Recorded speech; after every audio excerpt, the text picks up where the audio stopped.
शिशिबा ओसारागी के पास जाता है जहाँ पर उसने डंप को टपका दिया था, लेकिन उस फाइट में मंदिर के गेट तहस नहस हो गए थे, जिस पर शिशिबा कहता है कि उसने गेट तोड़कर अच्छा नहीं किया है। पर तभी उसके पास नागुमो का कॉल आता है जो तारो के स्टोर की सफाई करवा रहा था। उसने शिशिबा को हिट लिस्ट देखने को कहा जिसमें उनके साथ उन किलर्स का नाम भी था। मतलब सलर ने प्लान बनाया था कि उनको टपकाने के बाद वो चारों एक दूसरे को भी टपका डाले, और यही बात उनको समझ नहीं आ रही है कि सलर करना क्या चाहता है। Welcome back Sakamoto days part 2 episode number 15। और वहीं पर तारो अपार्ट को घुसंड पेल कर टावर में लटका देता है, जहां पर अपार्ट उसे अपनी कहानी सुनाना चाहता है, लेकिन तारो को उसकी कहानी नहीं सुननी और वो उसे पीटेगा। ये सुनते ही अपार्ट उस पर अपने थ्रेड्स का अटैक करता है, जिसको तारो एक रोड पर लपेट लेता है और उसे धकेल कर मारता है। तो अपार्ट को एहसास होता है कि तारो में कुछ तो बात है, इसीलिए वो तारो को अपनी कहानी सुनाने लगता है। फ्लैशबैक में अपार्ट जब 8-9 साल का बच्चा था तो उसकी किसी भी बच्चे से नहीं बनती थी और ना ही उसे कोई अपने साथ खेलने देता था, और उसकी माँ भी थोड़ी अजीब थी। वो अपने ख्यालों में ही खोई रहा करती थी और उससे ज्यादा बात भी नहीं करती थी, लेकिन उसके पापा उससे बहुत प्यार करते थे। काम में बिजी होने के बावजूद भी वो अपार्ट के लिए टाइम निकाल लेते थे। उन्होंने अपार्ट को समझाया कि अगर वो अपने बिहेव को अच्छा रखेगा तो सब बच्चे उसके साथ दोस्ती करेंगे, और इसी की प्रैक्टिस करने के लिए पापा उसके लिए एक टेडी बियर लाते हैं। अपार्ट उसे देखकर खुश होता है और फिर से कोशिश करता है बच्चों के पास जाने की, लेकिन उसकी जिंदगी में फिर भी कोई बदलाव नहीं आता और सब कुछ वैसा ही चलता रहा, जिसको लेकर अपार्ट दुखी हो जाता है और उसके अंदर नफरत आने लगती है। और उसी टाइम उसने कैंची से अपने टेडी पर हमला कर दिया। अपार्ट हर दिन कोशिश करता उनके पास जाने की, मगर वो बच्चे हर बार उसे भगा देते थे।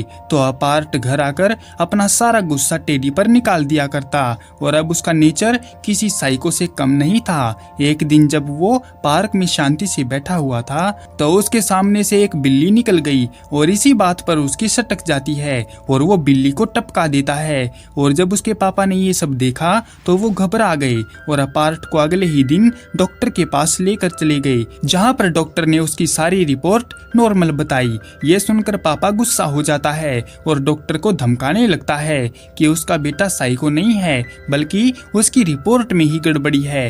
हाथापाई में पापा अपार्ट को धक्का दे देते हैं तो अपार्ट की खोपड़ी घूम जाती है और वो उसी वक्त अपने पापा पर हमला कर देता है और उन्हें खत्म कर देता है, जिस पर प्रेजेंट में तारो कहता है कि वो एक साइको ही है जो बिना सोचे समझे किसी को भी टपका देता है। इसीलिए तारो सजेस्ट करता है कि वो अपने आप को सुधार कर सही लाइन पर ले आए, लेकिन अपार्ट उसकी नहीं सुनता और तारो पर हमला कर देता है, मगर वो अटैक टावर के एक हिस्से को काट देता है जिससे टावर टेढ़ा हो जाता है। तारो उसे बचाने के लिए बिजली के वायर को पकड़ लेता है और उस पर लटक जाता है, जिससे टावर का गिरना रुक जाता है। और इसी बात का फायदा उठाने के लिए अपार्ट तारो पर हमला करने आता है और खुश होता है कि तारो के साथ साथ अब बहुत सारे लोग भी मारे जाएंगे। तारो बिल्कुल फंस चुका था और समझ नहीं पाता कि क्या करना चाहिए, पर तभी उसकी नजर नीचे खड़े एक आदमी पर जाती है जो कि गोट मैन ताकामुरा होता है।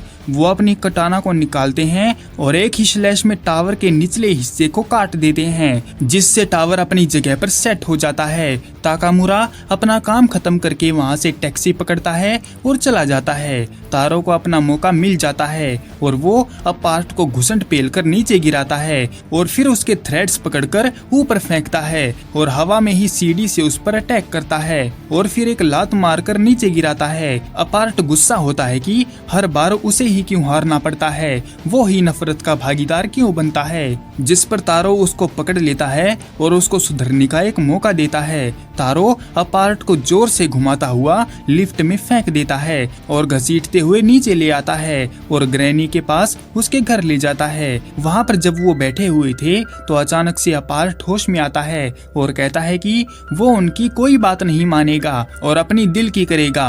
उसे पता है कि वो लोग कासिमा के दोस्त हैं, इसीलिए वो उन्हें टपका देगा, जिस पर वो लोग उससे आराम से बात करते हैं और बताते हैं कि वो उस गधे कासिमा के दोस्त नहीं हैं, बल्कि वो तो खुद उसके दुश्मन हैं और वो उसका इस्तेमाल नहीं बल्कि उसकी हेल्प चाहते हैं। और रही बात की तारो ने उसको जिंदा क्यों छोड़ा, तो उसे लगता है कि अपार्ट को एक मौका मिलना चाहिए अपने आप में सुधार करने का, और तारो को यकीन है कि अपार्ट ऐसा जरूर करेगा। उनकी बात मानकर अपार्ट आराम से बैठकर बताता है कि उसने कासिमा को टपका डाला है। हालांकि वो सलर के बारे में तो कुछ नहीं जानता, पर उसने अपना तार लगाकर कासिमा की बात सुन ली थी जो वो सलर से कर रहा था। सलर ने बोला था कि वो जा को मिटाना चाहता है, इसीलिए ही उसने चारों बदमाशों को उनका ध्यान बटाने के लिए आजाद करवाया था, और मौका पाते ही सलर जा के हेडक्वार्टर को तबाह कर देगा। इस काम में बहुत खतरा है, इसीलिए अपार्ट उन्हें दूर ही रहने को बोलता है।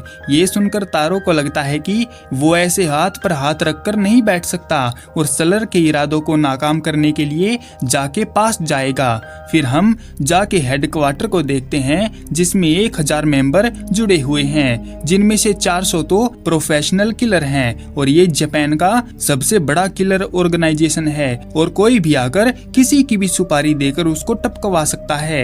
और फाइट में जितना भी पब्लिक प्लेस को नुकसान होगा उसको रीबिल्ड करने का काम भी जा ही संभालेगा, और वो अपने हथियारों को भी खुद ही बनाते हैं। फिर जा की एक ब्रांच के पास साइकिल पर चलता हुआ सलर अपने एक साथी के साथ आता है, और जैसे ही वो अंदर जाने लगते हैं तो वॉचमैन उनको रोककर उनकी आईडी मांगने लगता है, मगर उनके पास आईडी ना होने से वो उनको अंदर नहीं जाने देता। तो सलर का साथी वॉचमैन को अपने एक सिंपल से पंच से ही ढेर कर देता है और वो दोनों अंदर चले जाते हैं। मजाकिया सीन में हमें दिखाया जाता है कि सफाई करते हुए शाओ शिन से उसकी छुट्टी के बारे में पूछती है, तो शिन बताता है कि उसने हेसुके के साथ एयरसॉफ्ट खेला था और हॉट स्प्रिंग में नहाने भी गया था। सेम उसकी तरह शाओ भी उसी के साथ ज़ॉम्बी गेम खेल रही थी। पर तभी वहाँ पर तारो आता है, तो उन्होंने उसकी छुट्टी के बारे में भी पूछ लिया। तो उसने बताया कि वो हेसुके के साथ हॉट पॉट खा रहा था।